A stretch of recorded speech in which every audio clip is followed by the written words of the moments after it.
Welcome sa Sukoyang Panibagong Video. Ako si Mary Prince Carles, BSOA2C.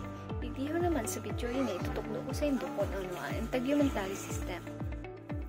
So ano nga ba ang integumentary system? Ang integumentary system iyo ang pinakadakulang organo kanhawak na nagpuporma nin pisikal na harap sa pangatul-ang kan panluwas sa kapalibutan asin ka mga panlaog na kapalibutan at pinagsisirbihan kaini ang proteheran asin mamantenar ang sistemang integumentary kabali ang epidermis, dermis, hypodermis, mga kaugnayan sa glandula, buhok, asin, kuko.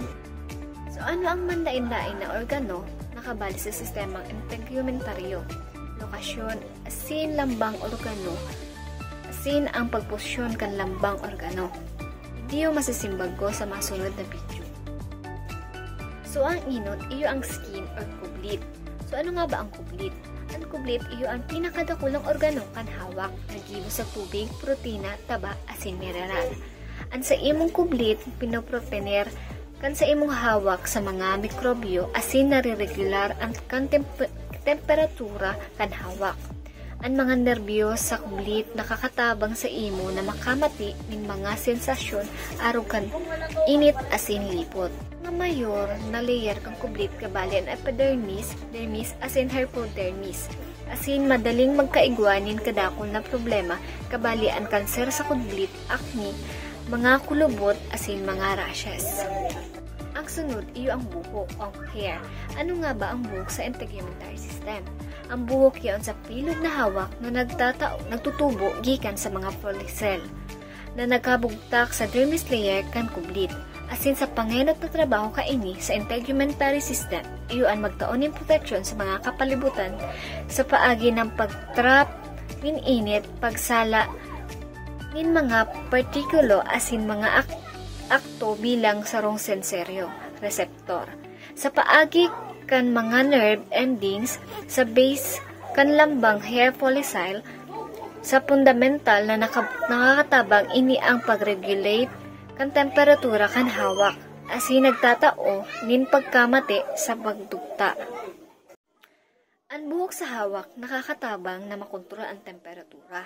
Kan sa imong hawak, ang mga buhok minatindog kung malipot, na pinagdadanay sa ere na pinapainit kan hawak na naharani sa hawak arugan sarong pagpapainit na layers nin ere.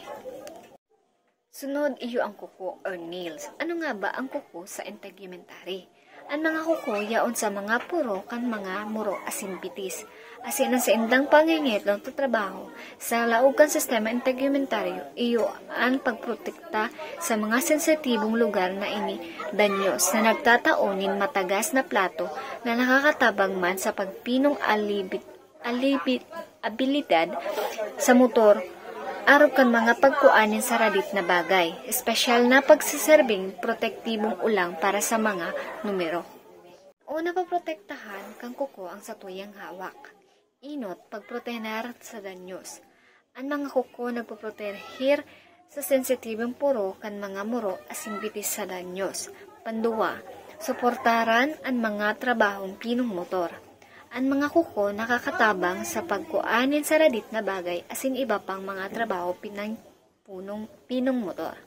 Pantulo, iyo ang dagdagan ang pagkas-eksakto kan hiro. Ang mga kuko nagpapabuswag kan sensasyon asin nagpapalangkaw kan pag-aksisakto kan mga hiro. Sunod, iyo ang glands or glandula. Ano nga ba ang glandula sa integumentary? Ang mga glandula makukuha sa bilog mong kublit. Nagpapaluwas hinda nin mga materyales arugan tubig asin mga lana hali sa erarom kan sa imong kublit. Pasiring sa ibabaw kan sa imong kublit. Mga halimbawa kang glandula. Inot ang glandula ning pawis na mumugtak sa dermis, ang layer kan kublit sa erarom kan epidermis. Sunod iyo ang glandula ning sebaceous. Ang sebaceous yaon sa dermis asin nagpapaluwas nin lana sa mga follicle nin buhok. Sunod iyo ang glandula ning ceraminous. Ang ceraminous yaon sa kanal kan talinga asin nagpuprodusir nin wax sa talinga. Sunod iyo ang glandula sa suso.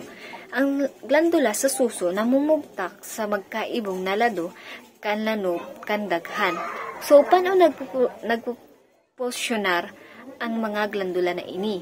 Inot, sa glandula ng pawis, nagpuposyonar ito sa paliputon na hawak sa paagi ng pagluwas ng pawis. Sunod ang sebaceous, ini nagdolubricate asin nagproteran ang mga buhok asin nagpagdanayon na dai malaugan ng tubig ang kublit. Sunod ang ceramneus. Pinoprotektahan ang talinga sa paagi ng pagprodusir ng airwax na nag-iingat sa bakterya asin fungus. Sunod ang glandula sa puso. Paano yun nagpupusyon? Nagpupusyon ito sa pagprodusir ng gatas ng ina pagkatapos mangaki. Iyo ini ang integumentary system. Sana nakanood ka mo sa kuya. Tatapuson ko na digdi ang video. Thank you.